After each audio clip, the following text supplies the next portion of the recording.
Good evening. This is CTV News for Tuesday, November 26th. I'm Denise Douglas. And I'm Patricia Valone. Thank you for having us. Thank you for joining us tonight. Now, you may be ready for some turkey, but what about the snow? We could see some on Wednesday when many people will be traveling for Thanksgiving.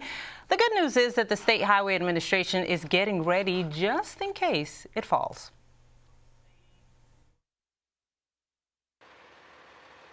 If the snow comes, Harold Bowen says he'll be ready. Each driver has a certain route, and they wait ahead of time for the snowstorm, and sometimes we're allowed to pre-treat. Bowens is one of the drivers with the State Highway Administration and has plowed through snow on the roads in the county for the past 5 years.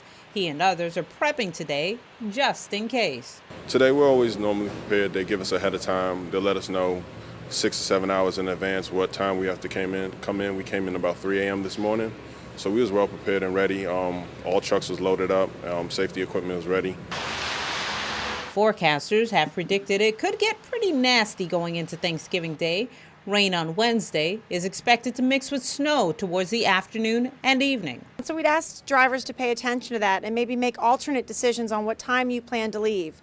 Either way, whether it's rain or snow, drivers need to slow down and pay attention. Speed limits are set for ideal conditions, which is certainly not what we have right now. This year, the agency has several new plows and additional road cameras that will help them find and respond to trouble spots. There's also tons of salt ready to go. We like the operations of the double wing plow so well that we've purchased 2 more. So you'll start to see them more and more. And it gives an opportunity for our operators to actually clear more than one lane of traffic and be much more efficient. But for now, they're all just watching and waiting, and Bowen says resting up a bit. Try to get enough sleep before you come in, and just be well prepared. Yeah, because those guys will probably have to be working some long hours if there's snow. Now, here's some reminders. You've probably heard this before, but the State Highway Administration is reminding drivers to stay alert, buckle up, don't drink and drive, and if you see a snowplow on the road, give them a little bit of extra room to be able to work. About a dozen supermarket employees in Bowie picketed outside of a Safeway grocery store this morning. Their effort attracted a Democratic candidate for governor and his running mate.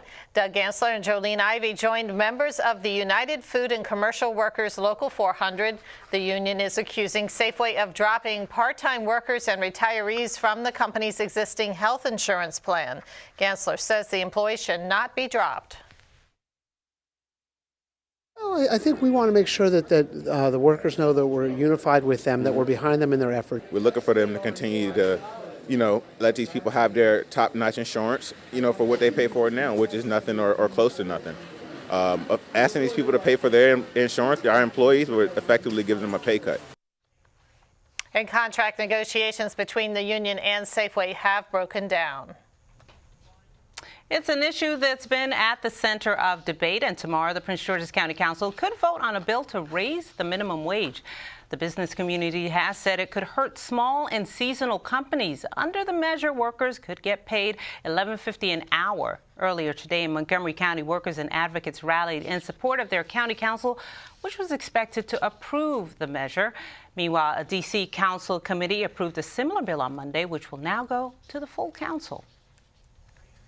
Before you go searching for the items on your little one's wish list, you'll want to check out a new report to make sure those toys are safe. Today, the advocacy group U.S. PIRG released its annual Trouble in Toyland survey of hazardous and toxic toys that may be sitting on a shelf at a retailer near you. Laws passed by Congress in recent years have increased safety guidelines, and toy industry representatives say testing is done year-round to ensure products are good to go before they're shipped to stores. Nonetheless, U.S. PIRG warns shoppers to be wary when shopping this holiday season. We found some choking hazards, we found some toxic hazards, we found noise hazards, and also some ingestion hazards in small, powerful magnets. There are some pretty easy tips for toy safety. They should always read and heed warning labels, follow age suggestions. The best way to avoid toxic chemicals that may be dangerous for kids is to purchase toys that are cloth or wood. If a toy seems too loud, it probably is too loud for your child. Parents should have confidence when they go shopping for toys. That lots has been done in the name of toy safety. There are experts that work year-round on toy safety, and that's what parents need to know, that the toys they're going to see on store shelves have been tested to our U.S. safety standards and comply. To download toy tips, or see the full Trouble in Toyland report, log on to uspirgedfund.org/reports.